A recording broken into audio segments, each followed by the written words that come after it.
Hello साथियों, कैसे हैं आप सभी। मैं विवेक एक बार फिर से आप सभी साथियों का आपके अपने परिवार एग्जामपुर में हार्दिक स्वागत करता हूं।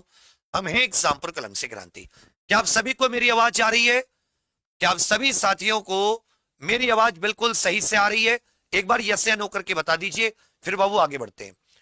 तो ये रोज रात 8 बजे हमारी यूपी पुलिस कांस्टेबल नहीं भर्ती, यूपीएसआई नहीं भर्ती, एसएससी जीडी हो, यूपी ट्रिपल एससी पैट हो, जिस भी एग्जाम में हिंदी आती है। जैसे आज उत्तर प्रदेश में यूपी टेट का एग्जाम हुआ, हिंदी के 30 क्वेश्चन आई, बच्चा भी कर ले। और आप लोग तो उसको 30 क्वेश्चन को, मैं सही बता रहा हूं, 3 मिनट ज्यादा आए। 30 क्वेश्चन को 3 मिनट ज्यादा लगेंगी जो इस क्लास को रेगुलर ले रहे हैं। तो चलिए आगे बढ़ते हैं, ध्यान ध्यान देते हैं। साल 2021 का हिंदी साहित्य अकादमी पुरस्कार इनमें से किसे प्राप्त हुआ है? साल 2021 का हिंदी साहित्य अकादमी पुरस्कार। देखिए, जो रिसेंट के पहले 5-6 साल के होते हैं, इनमें अक्सर सीधे सीधे क्वेश्चन पूछ लेता है कि भाई 2021 का, 22 का, 23 का, 24 का, 25 का किसे मिला है। तो वही पढ़ने का प्रयास करते हैं। तो रचना भी जानेंगे, साल भी जानेंगे, रचनाकार भी जानेंगे। 2021 का किसे मिला? दया प्रकाश सिन्हा करके थे, जिन्हें सम्राट अशोक के लिए मिला। किसके लिए? सम्राट अशोक दयावान था, ऐसे आप याद कर सकते हैं। 2022 का मिला बद्री नारायण। 2022 का साहित्य अकादमी, ये बद्री नारायण को मिला तुमड़ी के शब्द के लिए। किसके लिए? तुमड़ी के शब्द रचना के लिए। बद्री नारायण तुमड़ी के शब्द। 2023 का मिला संजीव मुझे पहचानो रचना के लिए। संजीव को मुझे पहचानो रचना के लिए मिला। फिर साथ ही 2024 का गगन गिल करके थी, जिन्हें मैं जब तक आई बाहर रचना के लिए। किसके लिए? मैं जब तक आई बाहर, इस रचना के लिए मिला गगन गिल। जबकि 2025 का ममता कालिया जीते जी इलाहाबाद रचना के लिए। ममता कालिया जीते जी इलाहाबाद, जीते जी इलाहाबाद। अब आपका यहां पर क्लियर हो गया। 2021 का किससे मिला? दया प्रकाश सिन्हा को सम्राट अशोक के लिए। 2022 का बद्री नारायण तुमड़ी के शब्द के लिए। 2023 संजीव मुझे पहचानो। 2024 गगनगिल में जब तक आई बाहर। 2025 ममता कालिया जीते जी इलाहाबाद। तो इसका सही उत्तर क्या जाएगा? ये आपका बिल्कुल सही है, दया प्रकाश सिन्हा। अनामिका को 2020 के लिए मिला, अनामिका को। जबकि पहले का उत्तर आपका बिल्कुल सही है। छायावादी कवि निम्नलिखित में से कौन सा नहीं है? इनमें से कौन एक छायावादी? छायावाद का समय 1918 से 1936 तक है। छायावादी कवि सूर्यकांत त्रिपाठी निराला भी हैं, महादेवी वर्मा, जयशंकर प्रसाद और सुमित्रा नंदन पंत, ये चारों के चारों छायावादी। लेकिन कवि बिहारी लाल जो हैं, ये रीति सिद्ध कवि हैं, ये रीति काल के कवि हैं। और रीति काल में भी कौन से? रीति सिद्ध कवि कहे जाते हैं। रीति काल में भी ये कौन से कवि कहे जाते हैं? कहोगे भैया, रीति सिद्ध कवि कहे जाते हैं। मलिक मोहम्मद जायसी, ये किस शाखा के कवि हैं? ज्ञानश्री शाखा, प्रयोगवादी, प्रेम मार्गी अथवा राम भक्ति। तो ध्यान दीजिएगा, जो सती भक्ति काल है, जिसे भक्ति काल भी कह देते हैं, इसे पूर्व मध्य काल भी कह देते हैं। भक्ति काल अथवा पूर्व मध्य काल। भक्ति काल दो शाखाओं में विभाजित किया गया। एक भैया सगुण भक्ति, एक हो जाती है निर्गुण भक्ति। सगुण भक्ति जिसमें साकार भगवान की पूजा की जाती है, यह भी दो प्रकार की थी। रामाश्रय शाखा, जिसमें भगवान श्री राम ईश्वर थे, और एक साथी कृष्णाश्रय शाखा, जिसमें कृष्ण जी को केंद्र में रखकर भक्ति की भावना विकसित हुई। इसी प्रकार निर्गुण काव्य धारा भी दो प्रकार की थी। एक थी साथी ज्ञानाश्रयी, जिसे संत काव्य भी कह देते, और एक थी प्रेम मार्गी, जिसे सूफी काव्य भी कह देते हैं। अब इनके प्रतिनिधि कवि भी हुए। रामाश्रय शाखा के प्रतिनिधि कवि गोस्वामी तुलसीदास जी हुए, कृष्णाश्रय शाखा के सूरदास जी, संत काव्य अथवा ज्ञानाश्रय शाखा के प्रतिनिधि कवि कबीरदास जी, और प्रेम मार्गी के कौन हुए? मलिक मोहम्मद जायसी। जो प्रेम मार्गी काव्य धारा या सूफी काव्य धारा थी, उसके प्रतिनिधि कवि मलिक मोहम्मद जायसी। बुंदेले हर बोलो के मुंह हमने सुनी कहानी थी, खूब लड़ी मर्दानी वह तो झांसी वाली रानी थी। कविता का संबंध इनमें से किससे है?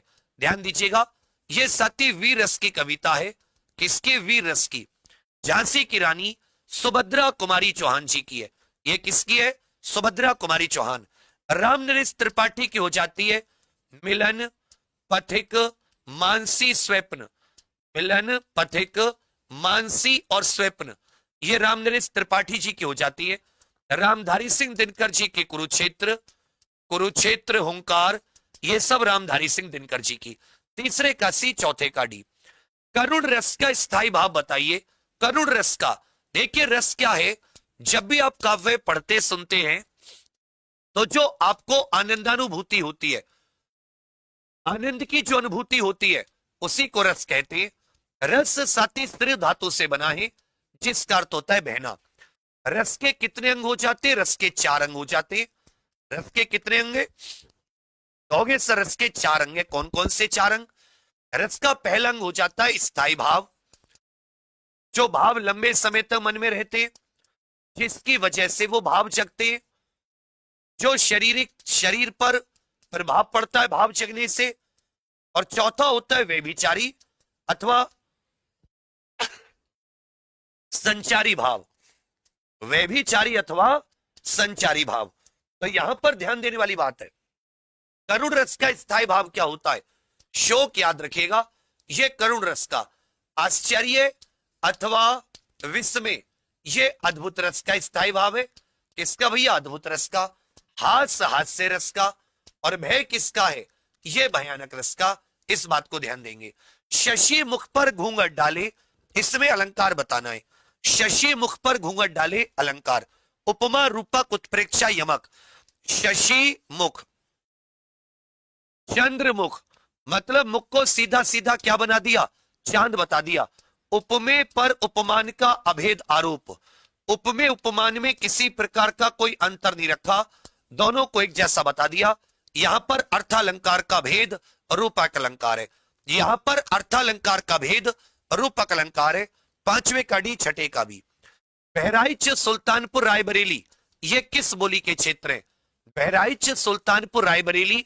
आयो, खायो शब्द किस बोली का है? मैया मोरी, मैं नहीं माखन खायो, ये किसका है? सबके सब खींचकर उत्तर दीजिए कि नन्ही चींटी जब दाना लेकर चलती है कि चढ़ती दीवारों पर 100 बार फिसलती है। मन का विश्वास रगों में साहस भरता है, गिरकर चढ़ना, चढ़कर गिरना न करता है। आखिर मेहनत उसकी बेकार नहीं होती, कोशिश करने वालों की, मेहनत करने वालों की कभी हार नहीं होती। बहराइच, सुल्तानपुर, रायबरेली। अगर आप देखोगे साथी, ये सब के सब किसके क्षेत्र हैं? भाई छत्तीसगढ़ी के नहीं हो सकते, बघेली की नहीं हो सकते, ब्रज भाषा की नहीं हो सकते, ये अवधि के क्षेत्र है। बहराइच, सुल्तानपुर, रायबरेली, ये सब अवधि के क्षेत्र है। आयो ब्रज भाषा का है। किसका शब्द है? ब्रज भाषा। इनमें से कौन सा भोजपुरी का क्षेत्र नहीं है? उर्दू को दूसरी राजभाषा के रूप में कहां पर मान्यता प्राप्त है? देखिए, पहली राजभाषा हिंदी, दूसरी राजभाषा उर्दू, द्वितीय अथवा दूसरी राजभाषा सन 1989 से उर्दू। कब से भैया? सन 1989 से। तो देखिए, बलिया ये भोजपुरी का क्षेत्र है, बस्ती, बनारस, ये सब भोजपुरी के क्षेत्र हैं। लेकिन लखनऊ हुआ, प्रयागराज हुआ, ये सब के सब याद रखिएगा, ये अवधि का क्षेत्र है। लखनऊ किसका क्षेत्र है? ये अवधि बोली का क्षेत्र है, ये भैया भोजपुरी का क्षेत्र नहीं है। क्वेश्चन नंबर लिखकर उत्तर दीजिए, बिना क्वेश्चन नंबर के उत्तर नहीं।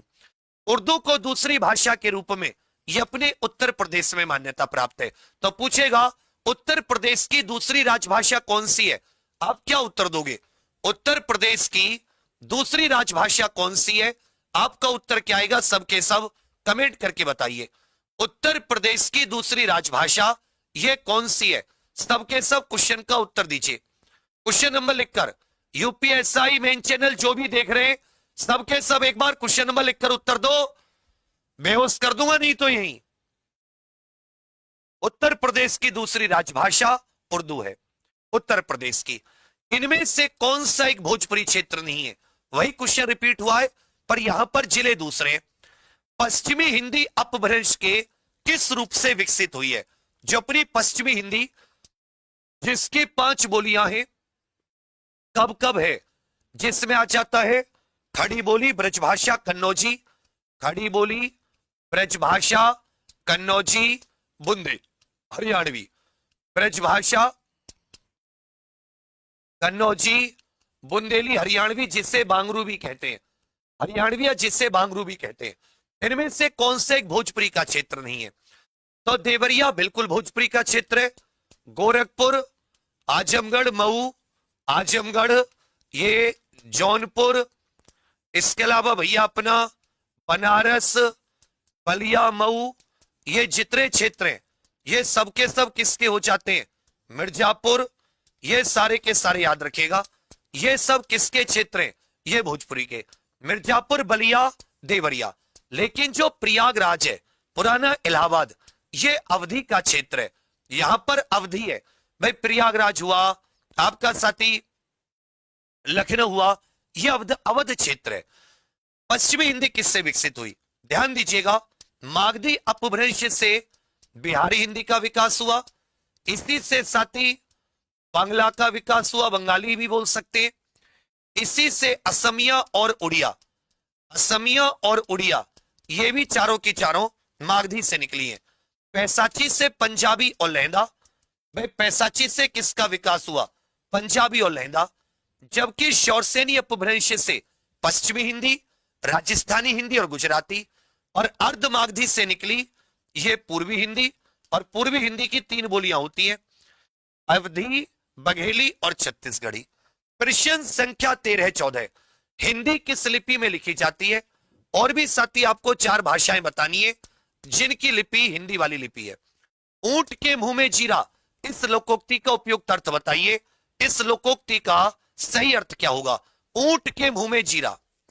आप में से कितने ऐसे साथी हैं जो यूपीएसआई की बिल्कुल जीरो से प्रिपरेशन कर रहे हैं, बिल्कुल फ्रेशर एक प्रिपरेशन कर रहे हैं, बिल्कुल शून्य से प्रिपरेशन कर रहे हैं, बिल्कुल बेस से? या आप में से कितने ऐसे जो कांस्टेबल की, और कितने ऐसे जो रिपीटर? रिपीटर मतलब पहले कई बार एग्जाम दे चुके पर अभी कुछ कल्याण सा हो नहीं रहा। तो ये इतने तगड़े नहीं थे कि आप इतनी मेहनत करते और इसमें अच्छे मार्क्स नहीं आते। जिस तरह के पेपर इस बार एग्जाम्स में आए हैं, अगर अच्छे वाले पेपर देख लिए तो फिर बहुत दिक्कत हो जाती। पता नहीं बच्चे को हो क्या रहा है। तो देखिए, मराठी हो गई, मराठी, ठीक है भैया, नेपाली, मराठी, नेपाली, कोंकणी, नेपाली, कोंकणी, हिंदी, इन सब की लिपि, नेपाली, मराठी, कोंकणी, हिंदी, इन सब की जो लिपि है वो देवनागरी है। तो हिंदी भैया किस लिपि में लिखी जाती है? उत्तर दीजिए। कहोगे मेरे बड़े भैया, हिंदी देवनागरी लिपि में लिखी जाती है, देवनागरी लिपि में। ऊंट के मुंह में जीरा, ऊंट के मुंह में जीरा का अर्थ होता है आवश्यकता से बहुत कम। आवश्यकता, भाई ऊंट है, उसका इतना विशाल शरीर है, उसको भोजन ज्यादा चाहिए, आपने जीरा का एक छोटा दाना रख दिया, तो मतलब आवश्यकता से बहुत कम। गधा खेत खाए और जुलाहा पीटा जाए, गधा खेत खाए, जुलाहा पीटा जाए, इसका अर्थ बताइए। वह कन्या जिसके साथ विवाह का वचन दिया गया है, वह कन्या जिसके साथ विवाह का वचन दिया गया है। आपने धड़कन फिल्म देखी है? आपने धड़कन फिल्म देखी है? सुनील शेट्टी, अक्षय कुमार की, शिल्पा शेट्टी की। तो सुनील शेट्टी और शिल्पा शेट्टी का अफेयर होता है, प्रेमी प्रेमिका होते हैं, बहुत प्रेम ज्यादा, इतना ज्यादा कि जब उसका नाम लेता है सुनील शेट्टी फिल्म में, तो उसके मुंह से 2 लीटर थूक बाहर निकल जाता है, लार बन के, इतना ज्यादा प्रेम एकदम। अब भैया वो सुनील शेट्टी, वो जो क्या बोलते हैं, थोड़ा अपने जैसे नॉर्मल गरीब परिवार से होता है, और भैया वो जो हीरोइन होती है शिल्पा शेट्टी, उसके पिताजी से मिलता है। उसका पिताजी उसकी बहुत ही आराम से बेइज्जती कर देता है। तो फिर वो कहता है कि भाई अगर तू इतने पैसे कमा लाएगा तो फिर मैं अपनी बेटी की शादी करूंगा। अब वचन तो दिया, तो सुनील शेट्टी को क्या करना था? सुनील शेट्टी को धन कमाना था। नौकरी लगी सुनील शेट्टी की, सुनील शेट्टी धन कमाने में रह गया, कई साल बीत गए गरीब से अमीर होने में। तब तक उसके पिताजी ने अब उसकी शिल्पा शेट्टी की शादी अक्षय कुमार से कर दी। समझे मेरी बात? तो कहने का अर्थ क्या हुआ? कहने का अर्थ यह हुआ मेरे भाई, कि यहां उसने विवाह का वचन दिया लेकिन निभाया नहीं। क्यों नहीं निभाया? उसने ये तो कहा कि तुम मीर बन जाओ, उसने मीर बनने की कोशिश भी की, लेकिन अमीराई बनने की भी टाइमिंग होती है। इसने कहा अभी पढ़ लो, काम हो जाएगा। जब कुछ नहीं बचेगा चांद पे, तब पढ़ोगे, तब कुछ करोगे तो क्या फायदा। सांप चली गई, सांप चला गया, लकीर पीट रहे हो। इसलिए कहा गधा खेत खाए जुलाहा पीटा जाए। किसी के अपराध का दंड किसी अन्य को, किसी अपराध का दंड अपराध कोई कर रहा है और लठ किसी पर पड़ रहे हैं, ठीक है भैया, और वह कन्या जिसके साथ विवाह का वचन दिया गया हो उसे वाग्दत्ता कह देते हैं। क्या कह देते हैं? वाग्दत्ता। राजू कह रहा सर मेरा दिल 6 बार टूट गया। अबे अगर तेरा एक भी बार टूट जाता तो बोलता नहीं दिल टूटा है। 6 बार तो मुझे नहीं लग रहा, तेरा भरोसा सा नहीं हो रहा। जिसका दिल टूटता है वो बताता नहीं है टूटा है, उसका मुंह देख के पता चल जाता है, उसका मुंह ऐसा हो जाता है रोया सा। मतलब मेरा तो है ही वैसे ही, नॉर्मल बता रहा हूं आप लोगों को, समझे? अभी पढ़ाई कर ले, नहीं तो 6 बार नहीं 66 बार। अभी तो तेरा दिल टूटा, अगर कल नौकरी नहीं लगी घर वाले तेरी कमर तोड़ देंगे, लठ तोड़ देंगे तुझ पे। इसलिए मेरे भाई पढ़ ले। रंगमंच के पर्दे के पीछे का स्थान। आपने नाटक देखे होते हुए, रामलीला देखी होगी, नौटंकी होती देखी होगी अलग अलग, और पर्दे के पीछे से कलाकार निकल के आते हैं, और जब वो बीच बीच में पर्दा लग भी जाता है तो पर्दे के पीछे का जो स्थान होता है जहां पर कलाकार अपना रोल प्ले करके पीछे चले जाते हैं और नए कलाकार आते हैं, इसे क्या कहा जाता है? पृष्ठभूमि, नेपथ्य, मंच पृष्ठ, गुह मंच। इसे नेपथ्य कह देते हैं। क्या कह देते हैं? नेपथ्य। तो नेपथ्य रंगमंच के पर्दे के पीछे का स्थान होता है जहां एक्टर अपना रोल प्ले करके पीछे चला जाता है, रोल प्ले करके पीछे चला जाता है। पूछा है हवन में जलाने वाली लकड़ी, हवन होता है ना सत्यनारायण भगवान की कथा, तो उसमें जो लकड़ी होती है, लकड़ी गांव में तो आम के सूखे पेड़ से लकड़ी ले आते थे, शहरों में तो पन्नी बंद होकर हवन की लकड़ी आती है। हवन की लकड़ी को क्या कहते हैं बहुत पूछा जाता है। इसे समिधा कहा जाता है। क्या कहा जाता है? समिधा। प्रश्न संख्या 19-20, मनोहर श्याम जोशी द्वारा लिखा उपन्यास बताइए। मनोहर श्याम जोशी उपन्यासकार है, उनको उपन्यास बताओ। मजदूरी और प्रेम, आचरण की सभ्यता, ये सब इनके प्रसिद्ध निबंध हैं। मजदूरी और प्रेम, आचरण की सभ्यता, इसके लेखक पूछे। इसकी विधा भी पूछ सकता था कि ये किस विधा की रचना है, उपन्यास है, नाटक है, कहानी है, निबंध है, कविता है क्या? मुझे चांद चाहिए उपन्यास है, सुरेंद्र वर्मा के द्वारा लिखा हुआ मुझे चांद चाहिए। गुनाहों का देवता, ये धर्मवीर भारती का उपन्यास है। सूरज का 7वां घोड़ा, गुनाहों का देवता। लेकिन दरवाजा, ये पंकज विष्ट करके एक व्यक्ति है, उनका है साथी, पंकज विष्ट भी कह सकते हैं। तो मनोहर श्याम जोशी का हो जाता है कसब। मनोहर श्याम जोशी का उपन्यास इसमें से क्या हो जाता है? कसब। आपका बिल्कुल सही है। मजदूरी और प्रेम, ये निबंध सरदार पूर्ण सिंह का है। आचरण की सभ्यता, ये भी इन्हीं का है। यदि कोई वक्तव्य या कोई कथन जिसका अर्थ सुनिश्चित ना हो, किसी व्यक्ति ने कुछ बोला और साथी जल्दी जल्दी में बोल गया, जैसे कई बार आपने देखा होगा नेताओं के आगे से टेलीप्रॉम्प्टर हट जाए तो माय फ्रेंड वाली कंडीशन हो जाती है। तो किसी ने कोई भाषण दिया और आपको समझ में नहीं आया बोला क्या। कैसेट होती थी ना पुराने जमाने में, गानों की कैसेट आती थी रील वाली, तो कैसेट चप जाती थी ना, रील चप जाती थी बीच बीच में।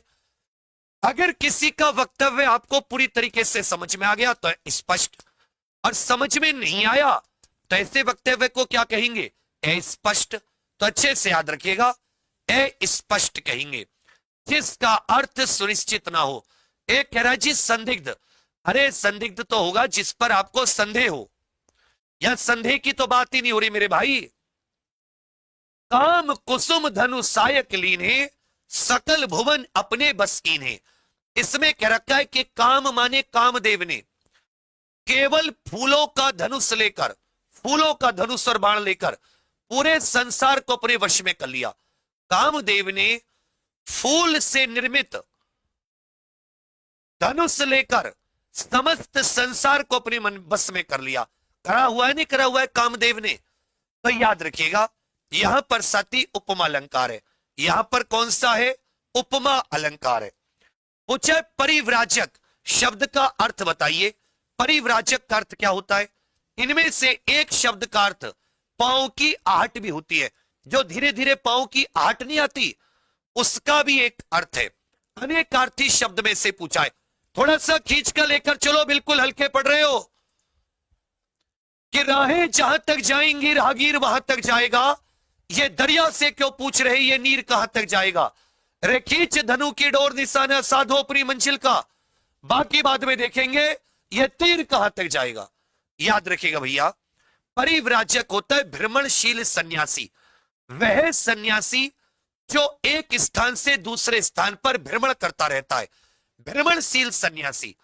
पांव की आहट, ये चाप शब्द जो है इसका एक अर्थ पांव की आहट भी होता है। वह व्यक्ति जिसने सन्यास ग्रहण किया हो, मान लो कोई व्यक्ति है जिसने सन्यास ग्रहण किया हुआ है, सन्यास ले रखा है, इसका उत्तर दीजिए। यह तीसरा बच्चा है।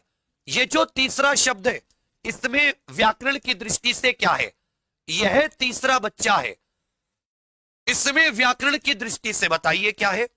तो ध्यान दीजिएगा, परिव्राजक शब्द आपने देखा, भ्रमणशील सन्यासी, और जिसने सन्यास ग्रहण किया हुआ हो इसे प्रवृज्जित कह देते हैं, प्रवृज्जित कह देते हैं।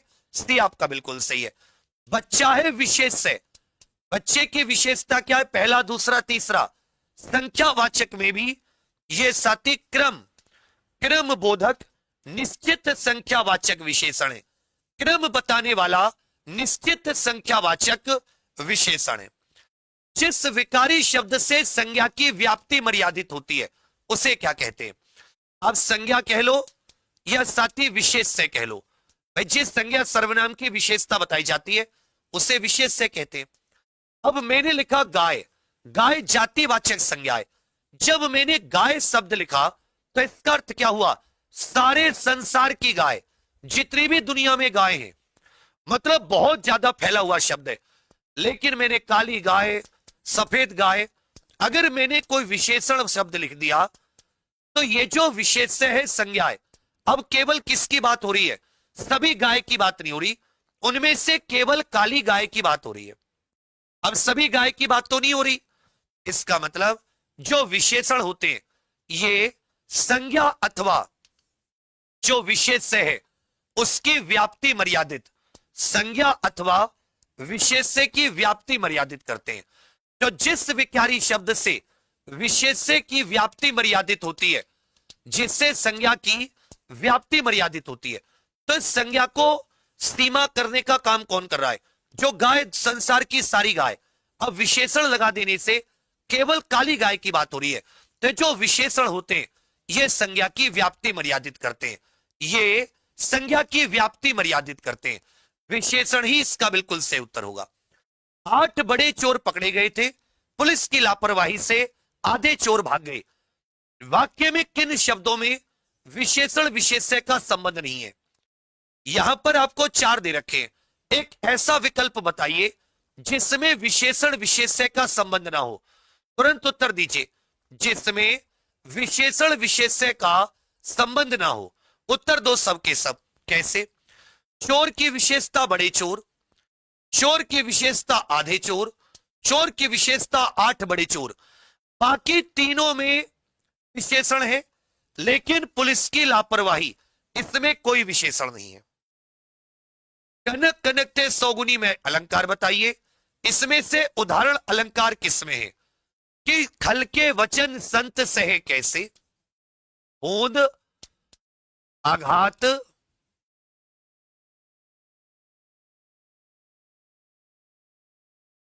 इसका हो जाता है खल के वचन, खल के वचन संत कहे, संत सहे कैसे, संत सहे, बूंद आघात गिरी सहे जैसे, बूंद आघात गिरी सहे जैसे, गिरी सहे जैसे।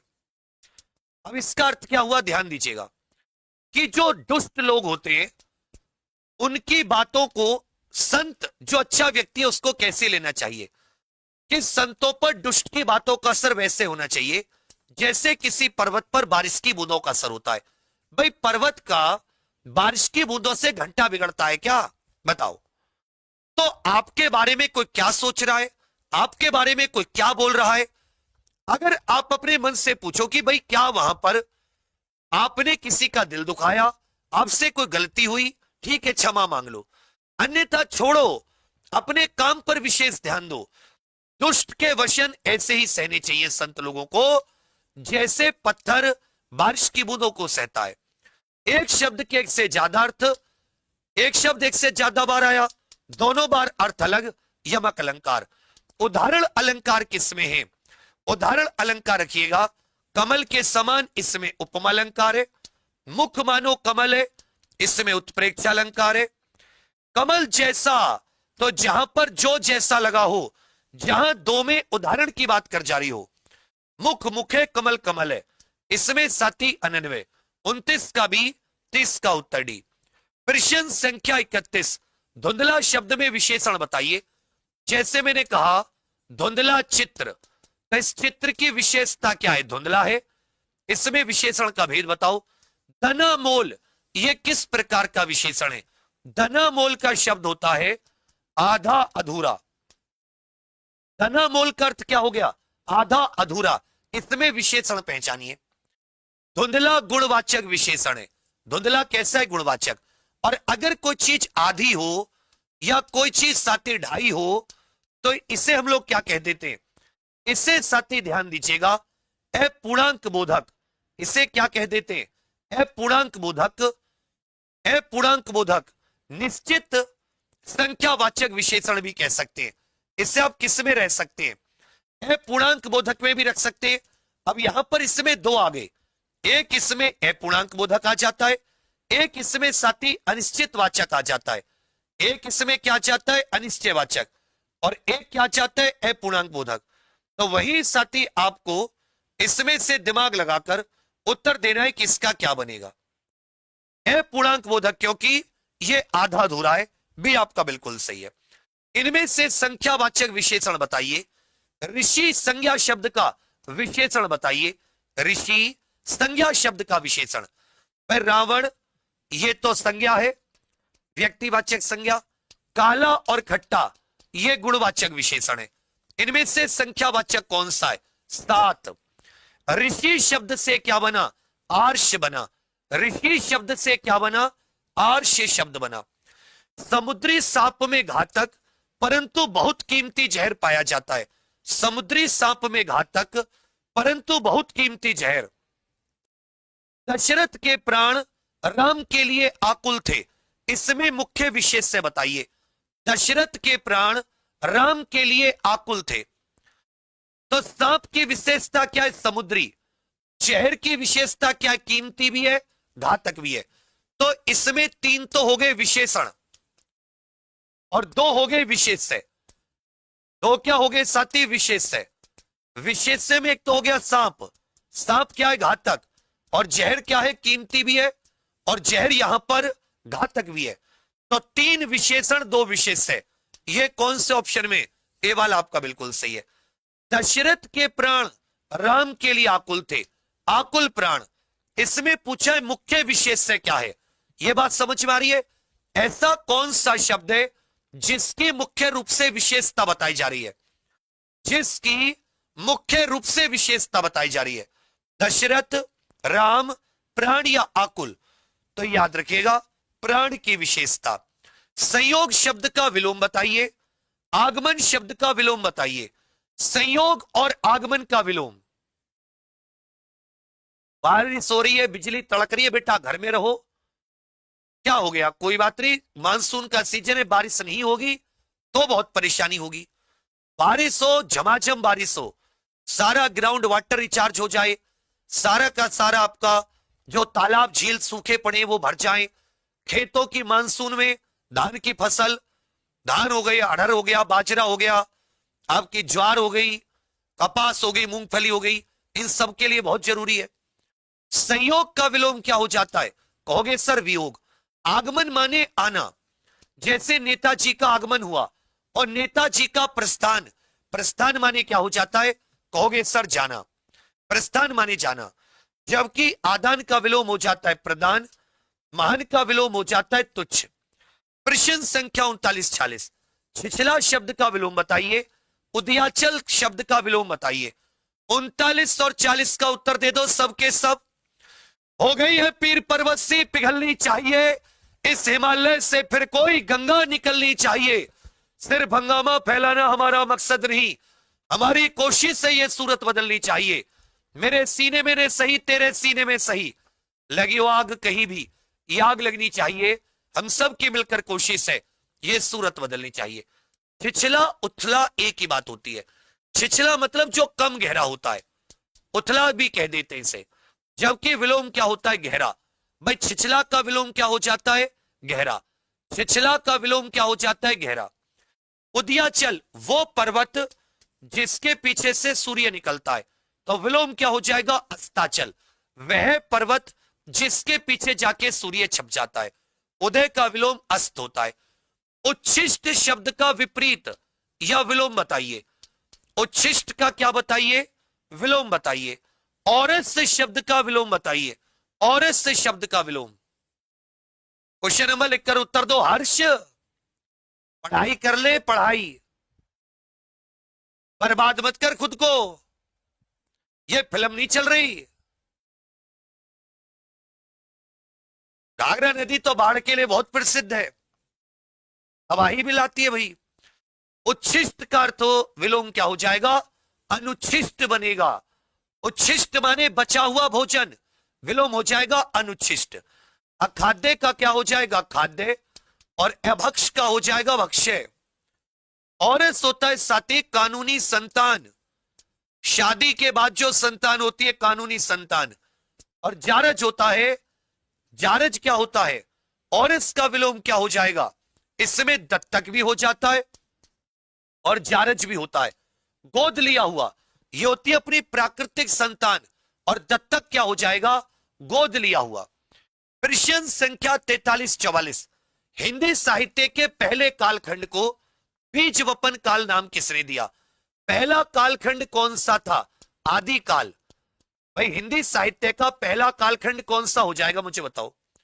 हिंदी साहित्य का पहला कालखंड तो आदि काल ही होगा ना, या नहीं होगा? इसको बीज वपन काल किसने कहा? महावीर प्रसाद द्विवेदी ने हिंदी साहित्य के पहले काल को, आदि काल को बीज वपन काल कहा। टीका शब्द का पर्यायवाची बताइए। जैसे किसी पुस्तक पर टीका लिखी कि भाई पतंजलि ने पाणिनि द्वारा रचित अष्टाध्यायी के ऊपर महाभाष्य नाम से टीका लिखी, तो यहां पर टीका का अर्थ होता है व्याख्या। यहां पर टीका का अर्थ क्या हो जाता है? व्याख्या। आपका बिल्कुल सही है, टीका का सही क्या हो जाएगा? व्याख्या। इनमें से मीन का समानार्थी या पर्यायवाची बताइए। मीन का समानार्थी या पर्यायवाची क्या होगा? और रूख का पर्यायवाची क्या होगा? मीन का पर्यायवाची, रूख शब्द का पर्यायवाची। क्या सफलता एक चुनौती है, स्वीकार करो। क्या कमी रह गई देखो और सुधार करो। जब तक ने सफलो नींद चैन को त्यागो तुम, संघर्ष का मैदान छोड़ मत भागो तुम। कुछ किए बिना ही जय जयकार नहीं होती, और कोशिश करने वालों की, मेहनत करने वालों की कभी हार नहीं होती। तो ध्यान दीजिएगा, मीन बोल देते, मत्स्य बोल देते, झक बोल देते, मीन मत्स्य झक भी बोल देते। इसके अलावा भैया इसको शफरी कह देते हैं। इसे क्या कह दिया जाता है? शफरी। मीन मत्स्य झक झस, कई बार इसका नाम झस भी हो जाता है, शफरी भी हो जाता है। ये सब के सब मछली के पर्यायवाची हैं। किसके भैया? मछली के। अली, षटपद, भौरा, ये सब के सब भौरे के पर्यायवाची होते हैं। चलिए, और रुख का पर्यायवाची हेरंब होता है गणेश जी का पर्यायवाची। प्रसून होता भैया फूल, पुष्प का पर्यायवाची।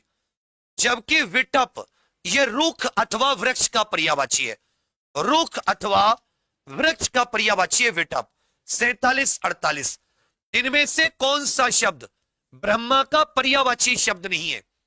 इनमें से कौन सा बच्चा ब्रह्मा का पर्यायवाची नहीं है? इनमें से कौन सा एक ब्रह्मा का पर्यायवाची नहीं है? जंगल शब्द का पर्यायवाची बताइए। जंगल शब्द का सबके सब पर्यायवाची उत्तर दीजिए। जितने साथी आप लोग SIM मेन चैनल पर देख रहे हैं, एक बार क्लास के लिंक को अपने अपने व्हाट्सएप पर जरूर लगा लेना और रोज रात 8 बजे आया करो। सुअर की तरह सोते मत रहा करो, समय से बिल्कुल एकदम। कहोगे बड़े भैया ब्रह्मा का पर्यायवाची कमल पर विराजमान होते, 4 मुख भी है, चतुरानन का अर्थ भी होता है 4 मुख, लेकिन चतुर्भुज मतलब 4 भुजाएं, यह भगवान विष्णु जी का पर्यायवाची है, यह ब्रह्मा जी का पर्यायवाची नहीं है। इसके अलावा वृंची भी कह देते हैं, वृंची भी इनका एक पर्यायवाची है, अज भी इनका एक पर्यायवाची है, प्रजापति भी इनका एक पर्यायवाची है, स्वयंभू आत्मभू ये भी ब्रह्मा जी के पर्यायवाची हैं, विधाता भी कह देते हैं, ये सब के सब ब्रह्मा जी के पर्यायवाची। जंगल का पर्यायवाची, जंगल को वन कह देते हैं, कानन कांतार, वन कानन कांतार, विपिन भी जंगल का हो जाता है।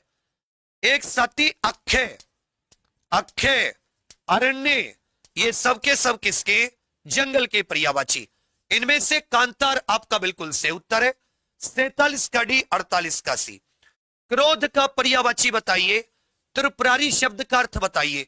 क्वेश्चन संख्या 49-50। क्रोध का पर्यायवाची, त्रिपुरारी शब्द का अर्थ। क्रोध का पर्यायवाची, त्रिपुरारी शब्द का अर्थ बता के चलो बच्चा। कहोगे बड़े भैया क्रोध का अर्थ होता है अमर्ष, क्रोध का पर्यायवाची क्या हो जाता है? अमर्ष। जबकि त्रिपुरारी, त्रिपुर नाम के राक्षस के दुश्मन, याद रखेगा भगवान शिव।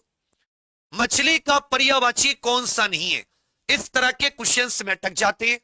इनमें से अव्यय शब्द की पहचान कीजिए, इनमें से अव्यय शब्द की पहचान कीजिए, इनमें से बच्चा अव्यय शब्द की पहचान कीजिए।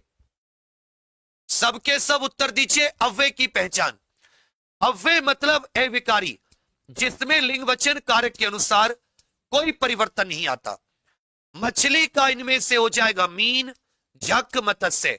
शबरी नहीं होता, शफरी तो होता है, मछली का शफरी होता है, शबरी कोई शब्द नहीं सुना होगा। अव्यय कौन सा है? आया नहीं किंतु वह। इनमें से अविकारी जो है यह सत्य किंतु है, यह समुच्चय बोधक अव्यय। कौन सा? समुच्चय बोधक। हालांकि नहीं जो होता है यह भी सत्य अविकारी है। प्रश्न संख्या 53-54। किसमें प्रेरणार्थक क्रिया का प्रयोग नहीं किया गया? किसमें प्रेरणार्थक क्रिया का प्रयोग नहीं है? इनमें से किसमें भैया प्रेरणार्थक क्रिया का प्रयोग नहीं है? उत्तर शब्द का संबंध किससे नहीं है? उत्तर शब्द का संबंध यह किससे नहीं है? उत्तर शब्द का संबंध किससे नहीं है? उत्तर दीजिए। उत्तर शब्द के एक से ज्यादा अर्थ हो सकते हैं। जिन शब्दों के एक से ज्यादा अर्थ होते हैं उन्हें अनेकार्थी शब्द कहा जाता है, उन्हें अनेकार्थी शब्द कहा जाता है। पिता उसे पढ़ाते हैं, अध्यापक से पढ़वाते हैं, अध्यापक परिश्रम कराते हैं, पढ़ाते, पढ़वाते, कराते, तीनों में प्रेरणार्थक क्रिया है। बी वाले में प्रेरणार्थक क्रिया नहीं है। उत्तर का एक अर्थ होता है रिप्लाई, जवाब। उत्तर काल बाद भी होता है और उत्तर दक्षिण दिशा भी होती है। वस्त्र नहीं होता। अगर शब्द होता उत्तरीय, यह साथी वस्त्र होता है, उत्तरीय और यह वस्त्र होता है। 55-56। लड़िकाई शब्द का अर्थ बताइए। इनमें से कौन सा जोड़ा गलत है? यहां पर शब्द और उसके अर्थ का एक जोड़ा गलत है, शब्द और उसके अर्थ का बच्चा एक जोड़ा गलत है।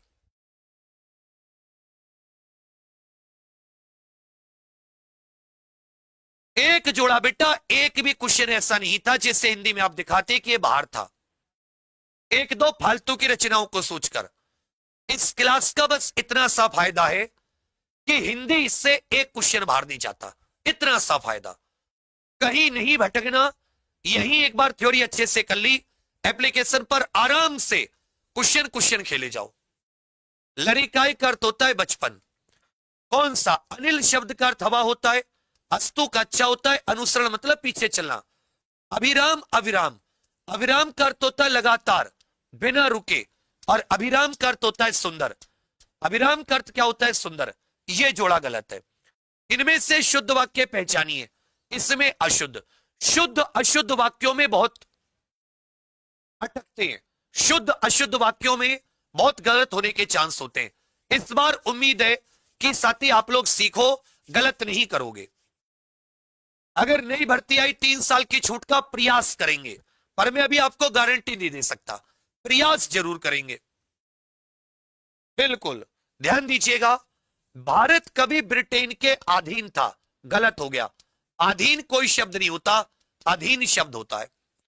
निरपराधी व्यक्ति को दंड नहीं मिलना चाहिए, यह भी गलत है।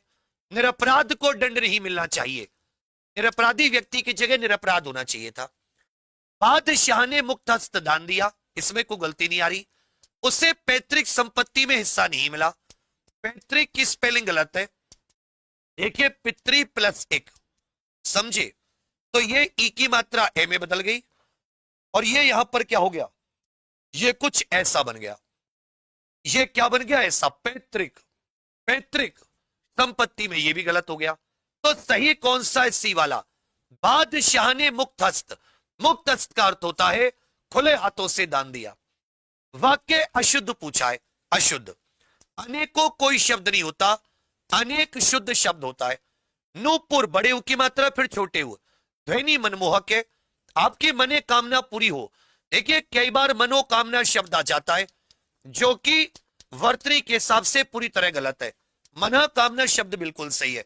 मनीषी में बड़ी की मात्रा छोटी की मात्रा, क्योंकि गण लगा दिया। मेरी बात पर ध्यान दें, यह संबोधन कारक, तो यहां पर ये तीनों बिल्कुल सही है। ए वाले में गलती थी, अनेकों कोई शब्द नहीं होता। यहां पर 3 गलत, 1 शुद्ध। अशुद्ध पूछा, 1 अशुद्ध, बाकी तीनों शुद्ध। इनमें से अशुद्ध वर्तनी बताइए, इनमें भी अशुद्ध वर्तनी बताइए। 59 और 60 दोनों में अशुद्ध वर्तनी बतानी है। 59 और 60 दोनों में बाबू अशुद्ध वर्तनी बतानी है। उत्तर दीजिए। रेलवे ग्रुप डी के फॉर्म अगस्त के महीने में आएंगे, आरपीएफ के भी आने के चांस है इस बार। आरपीएफ के भी आने के बाबू पूरे चांस है। क्वेश्चन नंबर लिखकर उत्तर दो बच्चा, ऐसे नहीं कहोगे भैया। दैहिक, दैहिक शब्द में एक प्रत्यय लगा। प्रौढ़, ये बड़े ओ की मात्रा होती है, बिल्कुल सही है। पौरुष, लेकिन नौकरी शब्द गलत है, नौकरी में औ से औरत की मात्रा लगेगी। इसमें अशुद्ध वर्तनी बताइए। चर्मोत्कर्ष, हिरण्यकशिपु, पुनरुत्थान, पुनरुत्थान, तो ये शब्द हो जाता है पुनः प्लस उत्थान, शब्द बनता है पुनरुत्थान। तो पुनर में जो रे है इसमें उ की मात्रा लगी। पुनरुत्थान ये शब्द होना चाहिए था, पुनरुत्थान, ये उ की मात्रा भी इसमें गलत है। चर्मोत्कर्ष सही है, वामे शब्द सही है। हिरण्यकशिपु, ये हिरण्यकशिपु नहीं होता, हिरण्यकशिपु शब्द होता है। भाई शब्द क्या होता है? हिरण्यकशिपु। ये चीज ध्यान दीजिएगा, ये शब्द क्या होता है? हिरण्यकशिपु शब्द होता है, ना कि हिरण्यकशिपु। हिरण्यकशिपु शब्द होता है। 59 का भी, 60 का सी और डी। प्रश्न संख्या 61-62, इनमें से उपमा अलंकार किसमें है? उपमा अलंकार। दृग उर्जत आंखें उलझी, टूटत कुटम घर टूट गए, जुरत चतुर चित प्रीत, परत गांठ दुर्जन ही नई नई है रीत। कि जब किसी का प्रेम होता है, आंख उलझी, दृग उर्जत, घर टूट गए। आंख यहां पर उलझी, घर टूट गए, परिवार परेशान होते हैं। और दुर्जन के मन में गांठ पड़ जाती है, दुर्जन के मन में गांठ पड़ जाती है। तो ध्यान देना, इसमें आपको बताने क्या होगा। चरण कमल, इसमें तो रूपक अलंकार आ गया। भाई रूपक अलंकार। चंद्रमा के समान मुख, इसमें उपमा। बादल मानो हाथी है, उत्प्रेक्षा। और तुलसी के समान तुलसी, ये अनन्वय अलंकार हो जाता है, अनन्वय। तो भी यहां पर बिल्कुल सही है। चंद्रमा के समान मुख, आंखें उलझने से घर टूटना, तो बिल्कुल आपको अलग सा नहीं लग रहा। कहां आंखें उलझी, कहां घर टूटे, इसका मतलब असंगति अलंकार है। कारण कहीं, कार्य कहीं, कारण कहीं और कार्य क्या हो जाता है कहीं। ऊंटों का डैश जा रहा है, इसमें शुद्ध शब्द से पूर्ति कीजिए वाक्य की, रिक्त स्थान की पूर्ति। ऊंटों का क्या जाता है, कारवां, जत्था, काफिला, बेड़ा। इनमें से एक वाक्य शुद्ध है, इनमें से एक वाक्य शुद्ध है, उत्तर दीजिए सब के सब। एक वाक्य शुद्ध है, इसमें उत्तर दीजिए सब के सब। ऊंटों का काफिला जाता है, क्या जाता है, काफिला। इनमें से अशुद्ध वाक्य, हर एक खिलाड़ी मैदान में पहुंच गए। ये जो साथी हर एक या प्रत्येक है, ये एक वचन होता है। ये शब्द कैसा है, एक वचन में प्रयुक्त होता है। एक वचन, तो यहां पर प्रत्येक खिलाड़ी मैदान में पहुंच गया या हर एक खिलाड़ी मैदान में पहुंच गया, ऐसा होना चाहिए था। क्या ऐसा है, क्या ऐसा है, कहोगे नहीं, ये वाला शुद्ध है। बाकी सड़क पर बहुत भीड़ है, अध्ययन के लिए अच्छी पुस्तकें आवश्यक है, साहित्य और संस्कृति का गहरा संबंध है, तीनों चल जाएंगे, ये वाला नहीं चलेगा। आदि शंकराचार्य जी किस वाद के प्रवर्तक आचार्य माने जाते हैं। आदि शंकराचार्य जी ने जो अपना सिद्धांत दिया वो कौन सा सिद्धांत था। थोड़ी देर अभी और प्रतीक्षा कीजिए, इस वाक्य में कौन सा भाव अथवा संकेत है। शंकराचार्य जी ने अद्वैतवाद, रामानुजाचार्य जी ने ये भैया विशिष्टाद्वैतवाद, निम्बार्काचार्य जी ने, निम्बार्काचार्य द्वैताद्वैतवाद, और मध्वाचार्य जी ने ये द्वैतवाद। मध्वाचार्य जी ने ये कौन सा सिद्धांत दिया, द्वैतवाद। थोड़ी देर अभी और प्रतीक्षा, आज्ञा, आदेश, प्रार्थना या अनुरोध, इसमें साथी किसका भाव है। देखिए जो साथी से एग्जाम्पल पर देख रहे हैं उन सभी साथियों को बता दूं, जो भी से एग्जाम्पल पर देख रहे हैं, अभी 9 बजे एक तो एसएससी जीडी विपुल सर की क्लास है, और अभी साथी याद रखिएगा इसमें एक तो एसएससी जीडी विपुल सर की क्लास है, और दूसरा इसमें याद रखिएगा 9 बजे से पैट की बहुत ही बढ़िया जीकेसी क्लास है, एक एक क्वेश्चन को 360 डिग्री। और अभी आपके लिए इसमें एक बढ़िया सी इवेंट है जिसमें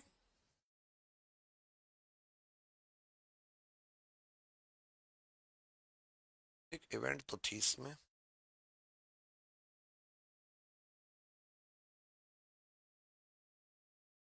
जिसमें मुझे वो बताना था कि भाई आरओ का फॉर्म एसआई वाले जो यूपीएसआई स्नातक 21 वर्ष है उनके लिए एक वैकेंसी और आनी है। आरओ किसी भी समय उसके फॉर्म आ सकते हैं। सबके सब आरओ भरना, हिंदी और जीके का खेला है, निबंध सिखा देंगे, टक्कर देना इस बार समस्त अभ्यर्थी समाज को, समझिए मेरी बात। तो सबके सब जितने भी आप लोग लाइव हैं, सबके सब एग्जामपुर पर तो एग्जामपुर, यूपीएसआई पर तो यूपीएसआई, सब्सक्राइब कर लीजिए। और एक क्लास का आपको जरूर बता रहा हूं, सुबह 6:30 बजे जो करंट की क्लास है, 7 दिन क्लास लेने से ही कम से कम पकड़ बनने लगेगी चीजों पर। सुबह 6:30 बजे करंट की क्लास में सबके सब प्रॉमिस कीजिए कि हाँ भैया अलार्म लगा लेंगे, समय से आ जाएंगे, अलार्म लगा लेंगे और समय से आ जाएंगे। सबके सब